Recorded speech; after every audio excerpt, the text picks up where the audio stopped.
अस्सलाम वालेकुम, बिस्मिल्लाहिर्रहमानिर्रहीम। सबसे पहले मुझे प्लीज ये कंफर्म कर दें कि आवाज आ रही है। दो या तीन गवाह अगर शामिल हो जाएंगे तो मुझे कंफर्म हो जाएगा कि आवाज आ रही है। मियां हारिस साहब कह रहे हैं आवाज आ रही है, तैयबा भी कह रही है, गुलाम साबिर। एक किसी को अनम्यूट कर दें जी, तैयबा को अनम्यूट कर दें। चले एनीबॉडी, चले मियां हारिस। हाँ जी मियां हारिस, आवाज क्लियर है? अस्सलाम सर। वालेकुम अस्सलाम, आवाज क्लियर है? जी सर। अच्छा ठीक है जी। ये 979 जो है इसने अपना नाम नहीं लिखा हुआ, सिर्फ गेस्ट आ रहा है। तो प्लीज अपने जो रोल नंबर के साथ, आपको पता है कि अब आपने अपने रोल नंबर के साथ अपना नाम लिखना है। तो खाली पूरा नाम, आप हर बंदा जो है वो अपना नाम रोल नंबर के साथ लिखेगा जी। अगर किसी का मिसिंग है तो वो अपना करेक्ट कर ले जी। Welcome to all of you जी आफ्टर द एएफसी। और मेरा ख्याल है कि आप में से कुछ लोगों ने गालबन इकोनॉमिक्स का पेपर भी दे दिया हुआ है और वो उन्होंने लॉ ज्वाइन किया है। उनका कुछ का एएफसी पास है, कुछ का एएफसी का रिजल्ट गालबन 2-3 दिन बाद आ रहा है जी, 3-4 दिन बाद आ रहा है जी। Let's see what happened. मेरे पास आपका सब्जेक्ट है जी CAF 3 and that is a consist of the two portions. One is the mercantile law जिसको हम बिजनेस लॉ भी बोलते हैं, and second portion is a company law. Total theoretical subject. First thing carries 100 marks. Second thing 50 to 55 marks जो आपके business law से relate करेंगे उससे रिलेट करेगा जी। 45 to 50 मार्क्स थोड़ी बहुत वेरिएशन होती रहती है, वो कंपनी लॉ से रिलेट करेगा। बिजनेस लॉ में भी 2-3 एक्ट हैं, वो भी कानून है, कॉन्ट्रैक्ट एक्ट है, पार्टनरशिप एक्ट है। वो आपका जिशान आबिद साहब लेके चलेंगे जी। आज आपकी पहली क्लास है। Just a minute please hold कीजिएगा प्लीज।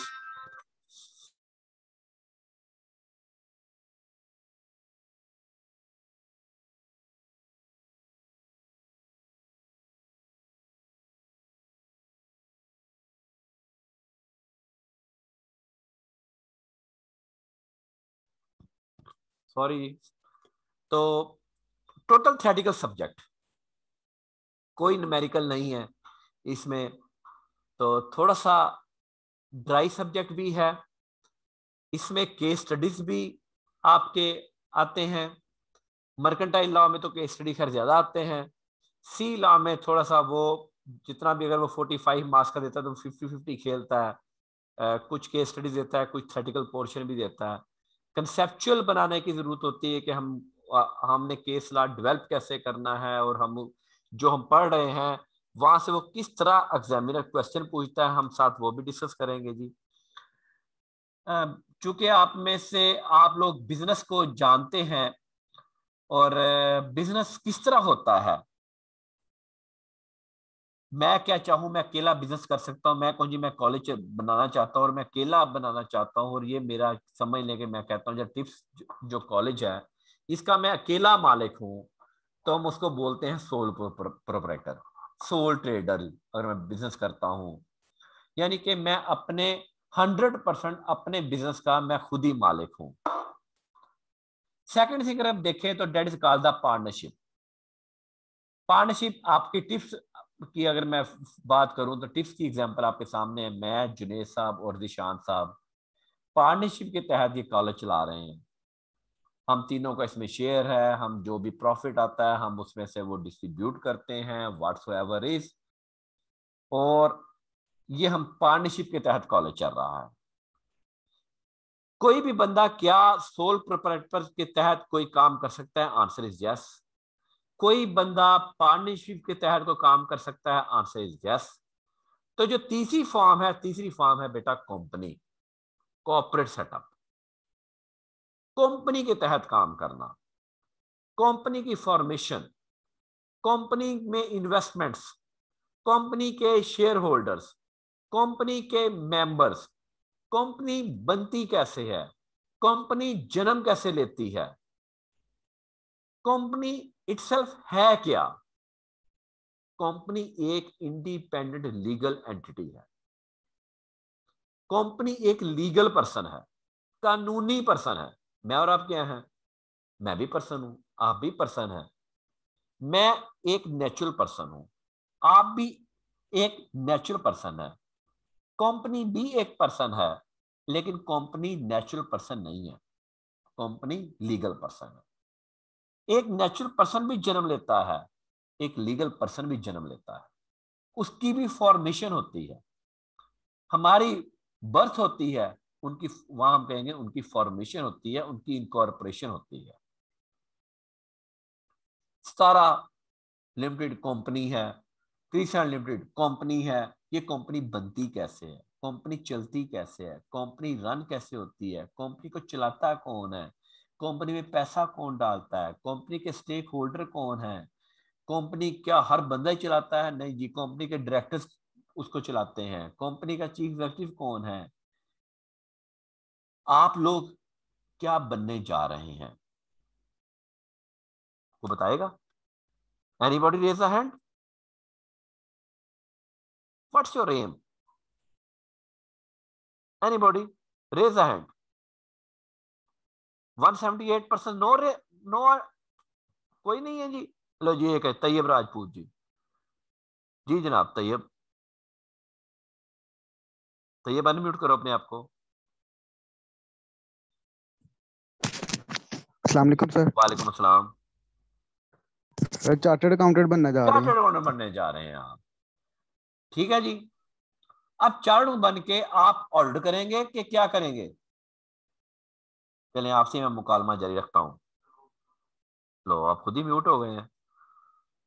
चलें जी हम किसी और से बात कर लेते हैं। तैयब, तैयब राजपूत दोबारा आ गया जी। एक ही बंदे से बात करते हैं ना हम दोबारा। हाँ जी तैयब जी सर। जी, आप क्या, आप चार्टर्ड बन के क्या करेंगे? सर ऑडिट करेंगे। ऑडिट करेंगे। ऑडिट किसका करेंगे? किसका ऑडिट करेंगे?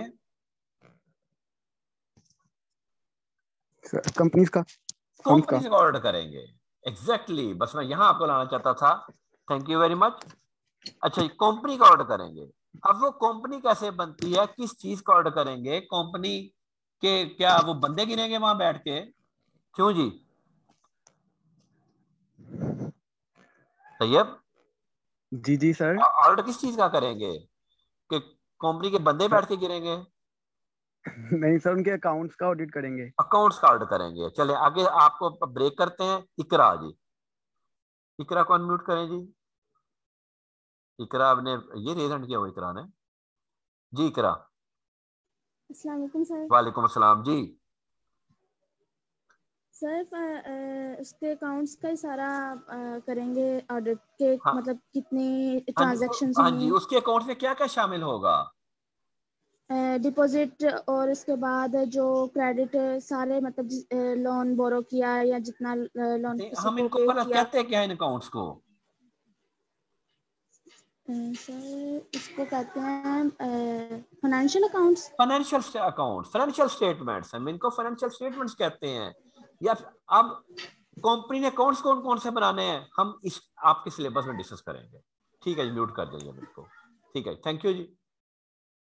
Lower your hand please. अच्छा जी, अब इन कंपनी ने अकाउंट्स कैसे बनाने हैं वो भी हम यहाँ डिस्कस करेंगे। कंपनी को चलाएगा कौन ये भी हम डिस्कस करेंगे। कंपनी के अब्बा जी कौन से होंगे हम ये भी डिस्कस करेंगे। कंपनी का ऑडिट कौन करेगा हम ये भी डिस्कस करेंगे। अब एक बंदा, हम 4 या 5 मिलके कंपनी बनाते हैं किस लिए? चलें जी, रेज ऑफ हैंड। मैं, जुनेद साहब, निशान साहब, कयूम भाई, हम सारे मिलके कंपनी बनाएं तो हम किस लिए कंपनी बनाएंगे? जी जी अब्दुल रहमान। प्रॉफिट के लिए, प्रॉफिट्स के लिए। कि आप सीईओ बन जाएंगे कंपनी के, या सीईओ बन जाएंगे, अच्छे लेकिन सीईओ डायरेक्टर मुफ्त में बन जाएंगे। शेयर्स खरीदने पड़ेंगे पहले, शेयर्स हमें खरीदने पड़ेंगे, कैपिटल इन्वेस्ट करेंगे, ठीक है। और वहां से जब प्रॉफिट्स होंगे तो हमें जब प्रॉफिट, हम कहेंगे प्रॉफिट बांट लें, उस प्रॉफिट बांटने को क्या कहेंगे हम?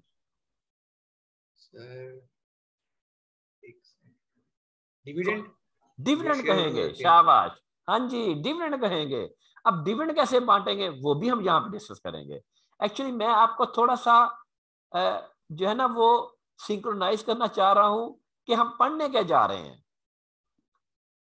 अभी तो मैंने सिलेबस नहीं शुरू किया, मैं सिर्फ ये बता रहा हूं कि हम पढ़ने क्या जा रहे हैं। हम भाईजान कंपनी के मतलब तमाम बेसिक इंफॉर्मेशन, कंपनी बनती कैसे है, कंपनी में इन्वेस्टमेंट कैसे करते हैं, कंपनी में पैसा कैसे डालते हैं, कंपनी के डॉक्यूमेंट्स कौन से होते हैं, कंपनी इनकॉर्पोरेट कैसे होती है, कंपनी, अच्छा हर चीज का कोई ना कोई रेगुलेटर होता है।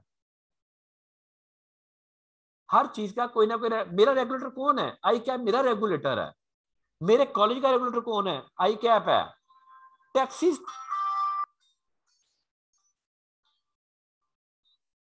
टैक्सेस मेकर रेगुलेटर कौन है? एफबीआर है, फेडरल बोर्ड ऑफ रेवेन्यू। अब आप मुझे बताएं कि कंपनी का रेगुलेटर कौन है? कंपनी को कौन चेक करता है? कहां से मैं जाऊंगा? जी Moinuddin. Sir SCCP. SCCP, exactly, ठीक है।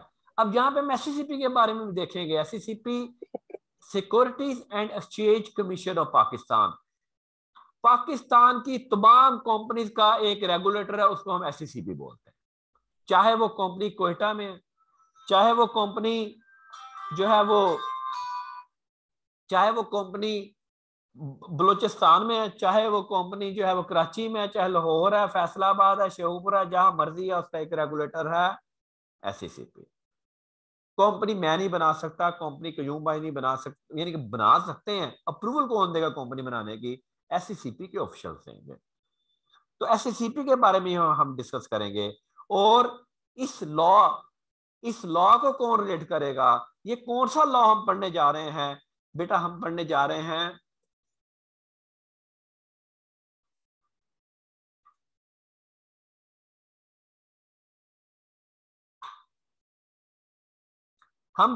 रहे हैं दी कंपनीज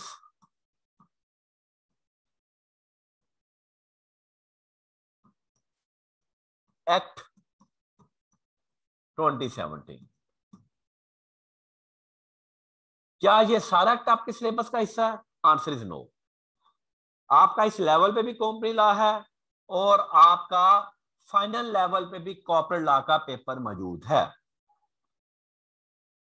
फाइनल लेवल पे आपका जो पेपर है वो ओपन बुक एग्जामिनेशन है। फाइनल लेवल पे आपका पेपर ओपन बुक एग्जामिनेशन है। इसका मतलब है वहां पे तो कंप्लीट आपका जो है वो केस स्टडी डिस्कस होगा। यहां आपका पेपर ओपन बुक नहीं है। और जब नई स्कीम आएगी तो ये पेपर आपका 100 मार्क्स का हो जाएगा। अभी ये बिजनेस लॉ में एम लॉ आपका अलग 100 मार्क्स का हो जाएगा। प्रपोजल जो गई हुई है, मैं प्रपोजल की बात कर रहा हूं, क्योंकि जब तक स्कीम फाइनल नहीं आ जाती, जो प्रपोजल्स एटकॉम के जरिए होकर चली गई है ऊपर, उसमें बिजनेस लॉ आपका अलग 100 मार्क्स का पेपर है और सी लॉ आपका अलग 100 मार्क्स का पेपर है। और कौन से कानून को हम फॉलो करेंगे जनाब? हम कंपनीज एक्ट 2017 को फॉलो करेंगे। ले जी, अब हम सिलेबस देखना शुरू करते हैं जी। सिलेबस जो है वो सिलेबस यार मुझे जिशान साहब का निकाल दिया आपने, बिजनेस गवर्निंग पार्टनरशिप एक्ट्स। चलें जी डिटेल पे आ जाए, पीछे आ जाए, पीछे पीछे यहां पे रहिएगा जनाब। ये वाला जी पोर्शन जो है ये जिशान आबसा पढ़ाएंगे जी, और ये वाला जो पोर्शन है 2 एक्ट है हमारे, कंपनी एक्ट 2017 है और सिक्योरिटीज एक्ट 2050 है। इसके जो जनाब सिर्फ 5 पेजेस हैं, 5 या 4 पेज हैं इसके सिर्फ, जो सिक्योरिटीज एक्ट है। बाकी मेजर पोर्शन आपका यहाँ है और ये इसी के अंदर इनकॉर्पोरेटेड है और वही हम टोटल पढ़ते जाएंगे। 6 चैप्टर हैं जी आपके, गालबन क्या मेरा 6 चैप्टर ही हैं आपके, और 6 चैप्टर्स में आपका जो 3rd और 4th चैप्टर है वो काफी लेंथी है, बाकी चैप्टर्स आपके इतने लेंथी नहीं हैं। लेकिन मैं पहले आपको 2 या 3 दिन में आपको कंसेप्चुअल डिस्कस करूंगा, फिर मैं आपकी से कहूंगा कि आज किताब ओपन करें, ताकि मैं आपको पहले पूरा मैं आपकी बेसिक नॉलेज बना दूं, आप बेसिक कंसेप्ट बना दूं कि हम पढ़ने क्या जा रहे हैं। आपके लिए थोड़ा सा कॉम्प्लीट समझना मुश्किल होगा क्योंकि आपने जो है वो अभी तक कुछ बच्चों ने तो अकाउंटिंग बिल्कुल नहीं पढ़ी, ठीक है। इसलिए मैंने आपको छोटी छोटी बातें मैंने डिस्कस करनी शुरू की कि जी कंपनी बनती है, कौन चलाता है, कौन होता है क्या। सबसे पहले जी हम प्रीलिमिनरी एंड इनकॉर्पोरेशन, कि हम कंपनी बनती कैसे है, उसके डॉक्यूमेंट्स कौन से होते हैं, उसका रेगुलेटर कौन है, रेगुलेटर कैसे उसको जज करता है, डॉक्यूमेंट्स कौन कौन से बनते हैं, उनको कंप्लीट कैसे किया जाता है। जिस तरह बेटा आप लोगों का बर्थ सर्टिफिकेट है, इस तरह कंपनी का भी बर्थ सर्टिफिकेट होता है। Very interesting. जिस तरह आप लोगों का बर्थ सर्टिफिकेट है उस तरह कंपनी का भी बर्थ सर्टिफिकेट होता है। जिस तरह आप कहते हैं जी आज मेरी डेट ऑफ बर्थ जो है जी, से मैं कहूं 31 मार्च जो है वो मेरी डेट ऑफ बर्थ है, इस तरह कंपनी की डेट ऑफ बर्थ एक ही होती है। ये नहीं होता कि कंपनी बन रही है, ठीक है जी। किसी भी बच्चे की डेट ऑफ बर्थ है, वो ये नहीं हो सकता कि वो 31 मार्च भी हो और वो 29 मार्च भी हो, वो भी 31 मार्च होगी, 30 होगी, 29 होगी, 28 होगी, whatever is same with the case of company. Company भी जो बनती है वो भी बेटा इसी तरह बनती है कि जी आज 28 मार्च को कंपनी वजूद में आ गई। हाँ, मरने का फर्क है, बंदा एकदम फट जाता है, 1 मिनट पता भी नहीं है, अल्लाह मियां को पता है कि अगला सांस आना है या नहीं आना। लेकिन कंपनी के मरने का प्रोसीजर बड़ा लेंथी है। कंपनी बड़ी आहिस्ता आहिस्ता स्लोली कंपनी की बड़ी लंबी, चूंकि ये कानूनी शक्ल की एक इंसान है, इस तरह इसको मारने के लिए भी, जिस तरह बनाने के लिए कागज बनते हैं, इसको मारने के लिए भी बहुत सारे कागज बनते हैं। कंपनी का जो मरने का प्रोसेस है उसको वाइंडिंग अप बोलते हैं, वाइंडिंग अप।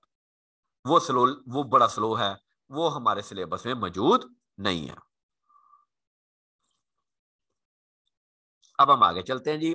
उसके बाद जनाब फिर आपने अजीम, मैं क्वेश्चन लेता हूं, मैं आपसे इकट्ठे क्वेश्चन लेता हूं जी, प्लीज आप होल्ड कर लें। आवाज का इशू ना हो, कोई देख लें जी क्या मसला है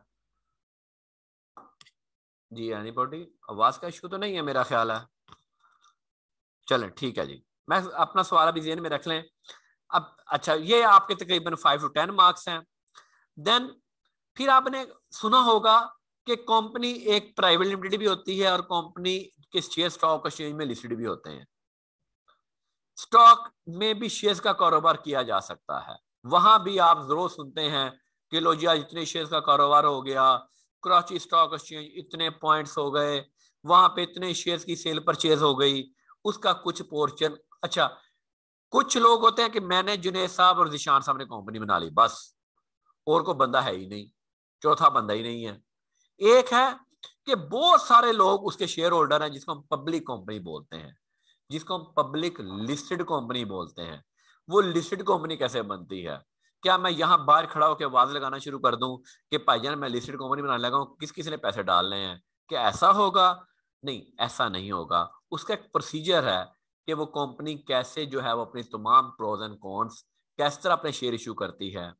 उसमें हम डिस्कस करेंगे prospectus and share capital. Share capital बेटा क्या होता है? समझिए जो इनिशियल इन्वेस्टमेंट है, जो पैसा डालना है, जो आपने पैसा, जाहिर है कोई कारोबार पैसे के बगैर नहीं होता,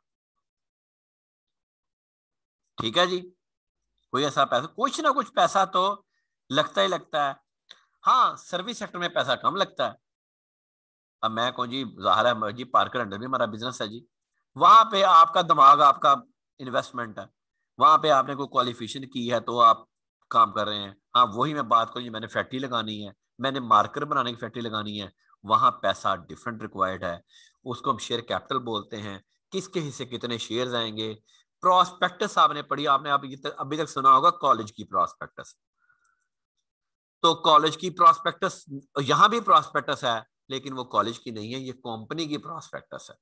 किस तरह खूबियां और खामियां बताई जाती हैं, खामियां तो नहीं, खैर खूबियां बयान की जाती हैं प्रॉस्पेक्टस में। इस तरह जब कंपनी पब्लिक इशू में जाती है तो उसकी भी खूबियां बयान की जाती हैं। किसमें बयान की जाती हैं? वो प्रॉस्पेक्टस में बयान की जाती हैं। अगला वर्ड देखें, यहां से आपका ये दो चैप्टर, आपके पहले दो चैप्टर छोटे हैं, फिर जो आपका जो नेक्स्ट जो दो चैप्टर्स आ रहे हैं ये बड़े मेजर चैप्टर हैं। मैनेजमेंट, एडमिनिस्ट्रेशन, कंपनी चलाता कौन है, कंपनी का हेड कौन होगा, कंपनी चलाई कैसे जाएगी, पावर्स क्या होंगी, कौन कितनी पावर के साथ बैठेगा। अगर मैं कहूं कि एक एबीसी लिमिटेड कंपनी है और उसके 100 मालक हैं, 100 शेयर होल्डर हैं, 100 शेयर होल्डर्स, और मैं कहूं इसमें हर बंदा ये कंपनी चलाना चाहता है, क्या कंपनी चलेगी? क्यों जी? एनीबॉडी? हर बंदा कहता है जी मैंने कंपनी की, एडमिनिस्ट्रेशन पंगा लेना है। अब्दुर्रहमान अदनान, आदम के दनान क्या है जी? जी सारे ले सकते हैं वोटिंग के थ्रू। नहीं, वो हर बंदा कहता है मैं क्या, वो कहता है हम तो शेयर होल्डर तो हैं ही, सबके एक जैसे शेयर हैं, चलो ये भी कर लें। सर नहीं हो सकता, लेकिन क्या नहीं हो सकता? क्या बोलो ना, क्या आप क्या सोचते हो? हैं, लड़ाई हो जाएगी। यस, आंसर इज लड़ाई हो जाएगी, पंगा डाले।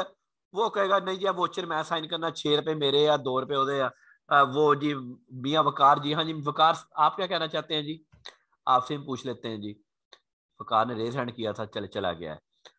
हाँ जी वकार, अनम्यूट करो जिसको, आपको हम शामिल करके इंशाल्लाह क्लास पढ़ाएंगे। जी बोलें वकार। सर वो शेयर होल्डर मिलके सर वो डायरेक्टर अपॉइंट करेंगे।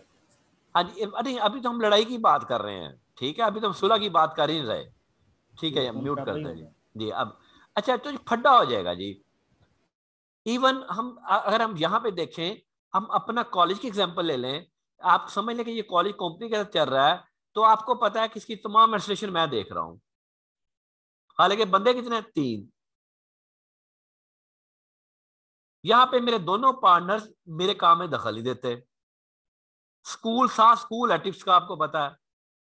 आज मेरा ख्याल 7 या 8वां हो गया, मैंने स्कूल की 4 दीवारी, मैंने वो दीवार फैला के नहीं किया कि उधर उधर कौन सी मिस क्या पढ़ा रही है, क्या हो रहा है, वो निशान साहब देखते हैं। ये किस लिए? For ease of mind, decision making. The ground Junaid साहब देखते हैं। तो बेसिकली ये किस लिए किया जाता है? ताकि डिसीजन मेकिंग आसान हो। जितने ज्यादा बंदे इन्वॉल्व होंगे, इंप्लाइज आपको उतना ही गेड़ा देंगे। बड़ी आपको पते की बात बता रहा हूं, कल को आपने बिजनेस करना है,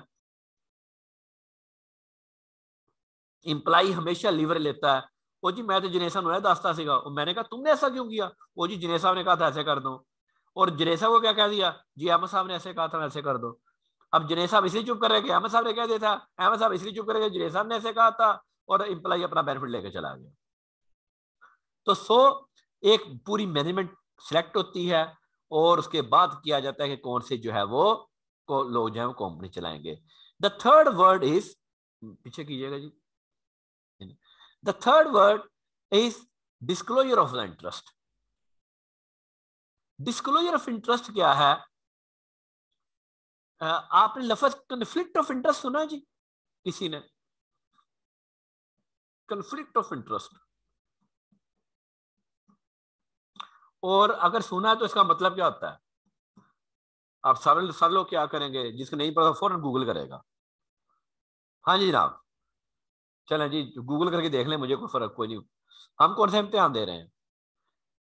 अब्दुर्रहमान अदनान के अलावा कोई बात करें ना जी, ठहरे जी, सबकी बारी आनी चाहिए, किसी और की बारी आनी चाहिए। मोहम्मद वकार, आप भी बोल बैठे हो। एनीबॉडी? हम इकरा जी, इकरा जी, इकरा। सर कॉन्फ्लिक्ट ऑफ इंटरेस्ट ये नहीं होगा कि मतलब किसी एक का कोई और इंटरेस्ट है शेयर होल्डर का, दूसरे का कोई और है, उनके इंटरेस्ट मैच नहीं कर रहे? ठीक है, नहीं जी, अभी आप पूरी तरह कोई और जी, एनीबॉडी एल्स? चले अब्दुर्रहमान अदनान से बात कर लेते हैं जी। अब्दुर्रहमान। सर राय का मुख्तलिफ होना। नहीं, राय का मुख्तलिफ होना तो एक नेचुरल सी बात है, राय का मुख्तलिफ होना तो जैसे राय, मतलब किसी का हो के राय तो कभी भी बेटा नई ब्रांच खोलनी है, एक हो ही नहीं सकती। बेसिकली कन्फ्लिक्ट ऑफ इंटरेस्ट क्या है? कि कन्फ्लिक्ट ऑफ इंटरेस्ट क्या है कि जो कंपनी ट्रांजैक्शन कर रही है, मैं जुनैद साहब और जिशान साहब पार्टनर हैं, हमारी एक कंपनी है, उस कंपनी का नाम द टिप्स लिमिटेड है, टिप्स लिमिटेड को ट्रांजैक्शन करना चाह रही है बड़ी, उस ट्रांजैक्शन में मेरा कोई बेनिफिट तो नहीं है जाती। मैं कहूँ जी वो जो जमीन है वो खरीद ले, वो बड़ी अच्छी जमीन है जी, वो बाद में पता चले वो मेरे भाई की जमीन है जी, वो तो इतने पैसे कमा रहा है, तो that is called the conflict of interest. जिस तरह हम कहते हैं कि हमारे जो जी वजीर आज़म है उसको अपना बिजनेस नहीं करना चाहिए। क्यों नहीं करना चाहिए? क्योंकि वो बाज़ औक़ात अपने बिजनेस को ध्यान देगा, शायद वो मुल्क के लिए वो इतना ध्यान ना दे। That is called the conflict of interest. तो अगर कभी कोई ऐसी ट्रांजेक्शन करनी पड़ जाए तो फिर जो है वो अपने बाकियों को लेके एतमाद में करना पड़ेगा।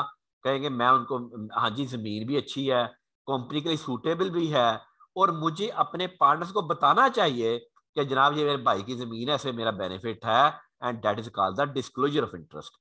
तो बात स्टार्ट क्या हुई? कन्फ्लिक्ट ऑफ इंटरेस्ट से बात चलेगी डिस्क्लोजर ऑफ इंटरेस्ट से। क्या कभी नहीं ऐसा हो सकता? जी हो सकता है, लेकिन आपको बता देना चाहिए कि जनाब इसमें ये है, इसकी प्रोविजंस अलहदा हैं, हम वो पढ़ेंगे। देन इन्वेस्टमेंट्स, कंपनी क्या किसी और के शेयर खरीद सकती है, कंपनी क्या कहीं इन्वेस्टमेंट कर सकती है, कंपनी क्या और किसी जगह पे जो है वो अपना पैसा लगा सकती है, उसका प्रोसीजर क्या होगा, वो हम इन्वेस्टमेंट से पढ़ेंगे। देन अकाउंट्स, अकाउंट्स मैंने आपसे पहले शुरू में बात कर ली, final account, financial statements, company की प्रिपेयर कैसे होगी, कंपनी कौन सी बुक्स ऑफ अकाउंट्स मेंटेन करेगी, कंपनी बुक्स ऑफ अकाउंट्स को अप्रूव कैसे करेगी, वोचर्स कौन से होंगे, एविडेंस कौन से होंगे, पेमेंट्स कैसे मेंटेन करेंगे, ये सारी की सारी बुक्स ऑफ अकाउंट्स मेंटेन का। वो एक डायरेक्टर कहता है जी और बुक्स ऑफ अकाउंट मेरे घर में रहेंगी, कैसा होगा? नहीं, बुक्स ऑफ अकाउंट्स कहाँ मेंटेन होगी? बुक्स ऑफ अकाउंट से फाइनेंशियल स्टेटमेंट्स बनेगी, फाइनेंशियल स्टेटमेंट से ऑडिट होगा, ऑडिटर्स अपॉइंट होंगे। Then and the last one is the dividend, कि डिविडेंड पैसा कैसे निकालना है, पैसा करना कैसे है, पैसा रिकवर कैसे करना है, that is called the dividend. लो जी, अब कोई सवाल तो बोलो जी, एनी क्वेश्चन? ये रब कर, अब सवाल बोले जी। जी अजीम मकबूल ने, जी अजीम। अस्सलाम वालेकुम सर जी। अस्सलाम। जी आपने कंपनी के बारे में बताया था, कंपनी जब बनती है उसकी एक डेट ऑफ बर्थ होती है कंपनी की। जब वो कंपनी मतलब खत्म होना शुरू होती है तो उसकी मतलब उसकी कोई डेट नहीं होती जिस तरह वो खत्म होना शुरू होती है। तो सर जी जिस दिन कंपनी खत्म होगी वो एज ए डेट नहीं हो सकती कि इस दिन कंपनी मतलब खत्म हो चुकी है, हाँ अब जी, आइंदा के बाद? लेकिन वो बेटा वो पहले पता चल जाता है कि कंपनी मरनी है। बंदा तो पता नहीं बंदा बीमार है, मरना कि नहीं मरना। ठीक हो गया, बंदा तंदुरुस्त भी मर सकता है, ठीक हो गया, ये ठीक बीमार हो बंदा गया, रिकवर भी कर सकता है, ठीक हो लेकिन गया। कंपनी जो कंपनी का प्रोसेस का पता चल जाता है कि अब ये कंपनी मरने लगी। ठीक हो गया सर। ठीक हो गया जी। एनी अदर क्वेश्चन जी? एनी अदर क्वेश्चन जी?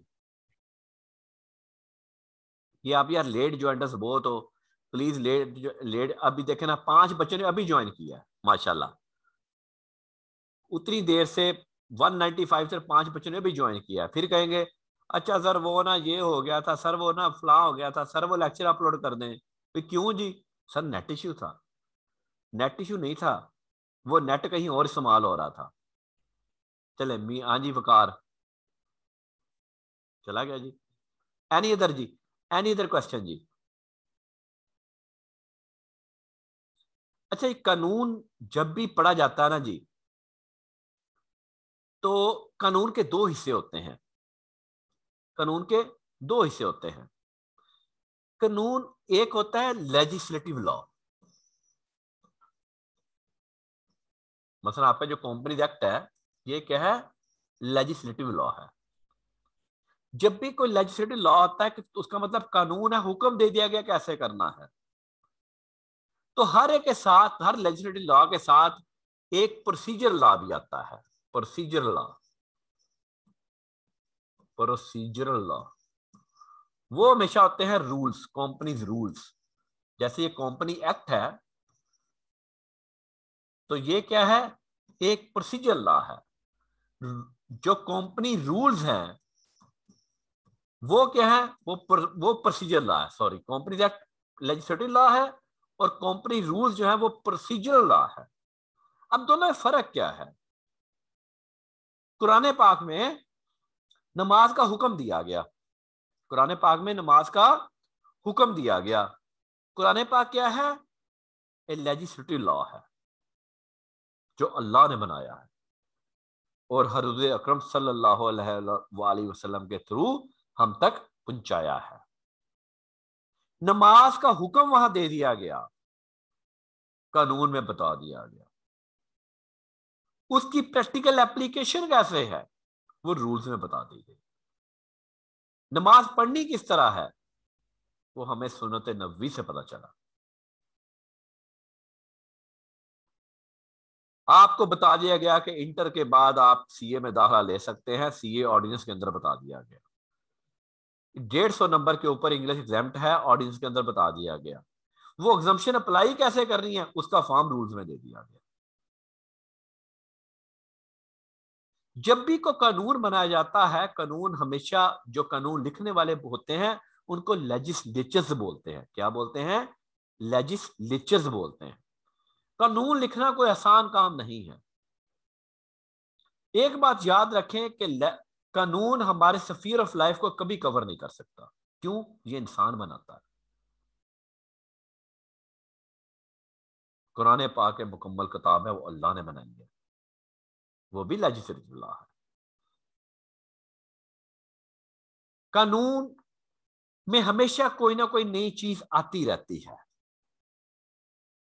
कोई ना कोई नई चीज जो है वो डेवलपमेंट हमेशा लॉ में होती रहती है। वो जो डेवलपमेंट होती है वो फिर ऐसा ऐसा नई चीजें हर साल कोई ना कोई इनकॉर्पोरेट होती रहती है। अब मैं इसकी थोड़ी सी अगर हिस्ट्री की बात करूं तो मैं वहां से डिस्कस करना शुरू करता हूं। प्लेन पेज पे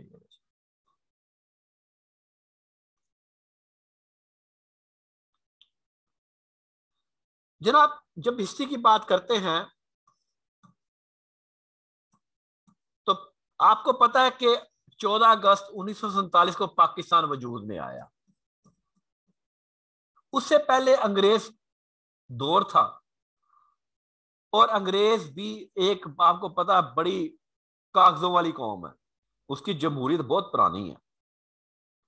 तो अंग्रेज ने एक कंपनी से रिलेटेड एक कानून बनाया हुआ था, उसका नाम था कंपनी एक्ट 1913। अगस्त 14 1947 को पाकिस्तान वजूद में आ गया। उस वक्त पाकिस्तान को और बहुत सारे मसाइल दरपेश थे।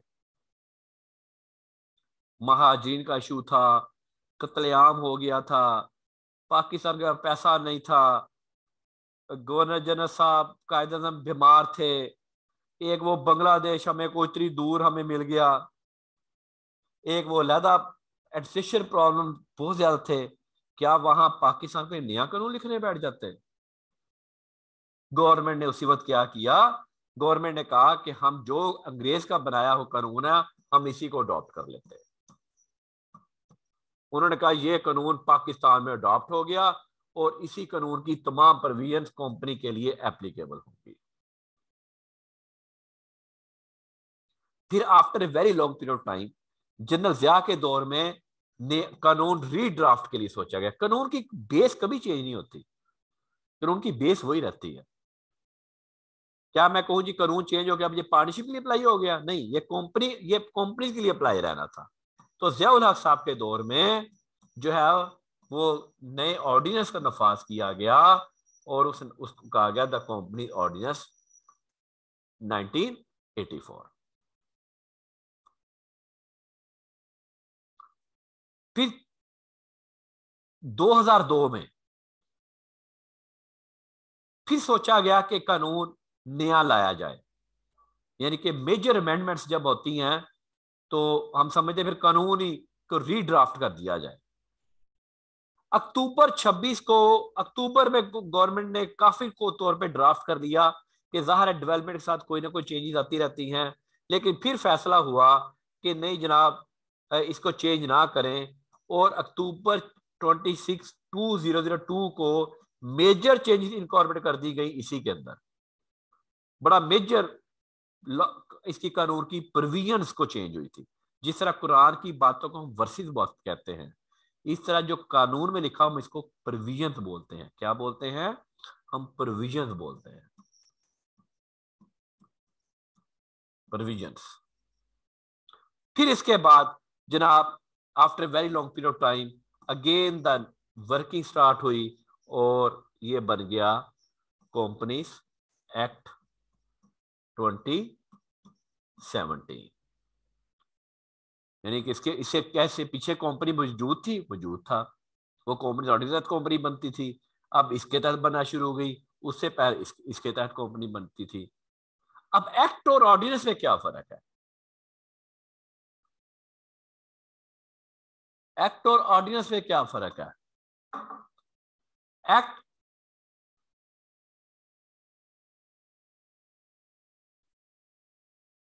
अच्छा जी, act is passed by the parliament, will be passed by parliament, and ordinance will be issued by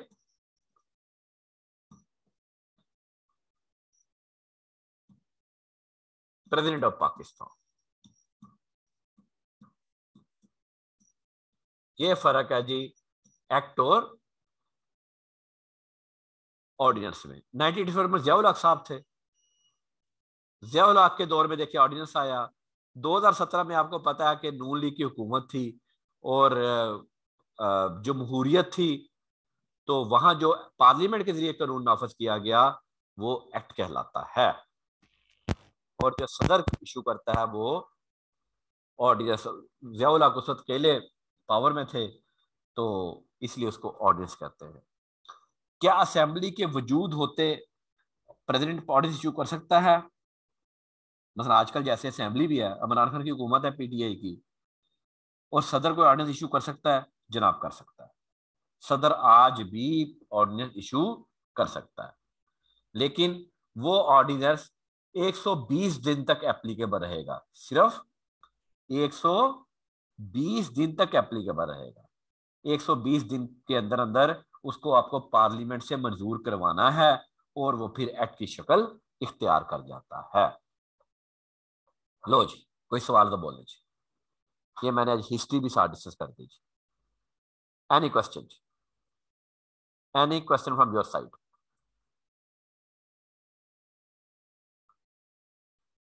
जी सलमान खान। अस्सलाम वालेकुम सर। वालेकुम अस्सलाम। सर ये ऑर्डिनेंस का दोबारा बताना सर। प्रेसिडेंट इशू करता है इसे 120 दिन तक क्यों रहता है सर? पहले तो उसकी ज़ियाउल हक के दौर में काफी नहीं, ज़ियाउल हक के दौर में असेंबली वजूद में नहीं थी ना, तो इसलिए वो रह गया ना। फिर वो तो असेंबली वजूद में नहीं थी, सारी पावर ही प्रेसिडेंट के पास थी, असेंबली की पावर भी प्रेसिडेंट के पास थी। जी सर, ठीक हो गया। लेकिन आज असेंबली वजूद में है, सदर आज कह दे कोई ऑर्डिनेंस इशू कर दे, वो ऑर्डिनेंस अप्लाई हो जाएगा, कानून अप्लाई हो जाएगा, लेकिन वो कब तक अप्लाई रहेगा? सिर्फ 120 दिन तक। 120 दिन के अंदर अगर पार्लियामेंट उसको मंजूर कर दिया जी तो वो एक्ट की शक्ल में इख्तियार कर जाएगा। अगर पार्लियामेंट मंजूर ना किया तो ऑर्डिनेंस वो जीरो हो गया, रिवर्स हो जाएगा। ठीक सर, ये अभी तक बेस हमारी कंपनी एक्ट 1913 की ही चल रही है? नहीं नहीं बेटा, कंपनी 2017 हो गया सर। वो तो हमारी मॉडिफाई किए जा रहे हैं ना सर, न्यू लॉ थोड़ी ना मॉडिफाई किए जा रहे हैं, लेकिन जाहिर है कंपनी जो है ना, कंपनी का नाम बदल दें हम, ठीक है ना? जी सर ठीक। कंपनी है ना, कंपनी का नाम तो नहीं बदल सकता ना। ठीक है सर। हम जितना कुछ भी पढ़ेंगे हम कंपनी से रिलेटेड पढ़ेंगे, ठीक है जी? ले जी, आज के लिए थैंक यू वेरी मच जी। बाकी इंशाल्लाह ताला जी कल हम जो है वो हम थोड़ा सा आगे चलेंगे। अभी किताब आपने पहला चैप्टर ले जरूर लेना है, अभी मैं उसको डिस्कस करना शुरू नहीं करूंगा। अभी मैं सिर्फ आपके कंसेप्ट बनाना शुरू करूंगा, हम पढ़ क्या रहे हैं, ताकि आपकी एक दफा बेस बन जाए। अल्लाह हाफिज जी, स्टे ब्लेस्ड, थैंक यू।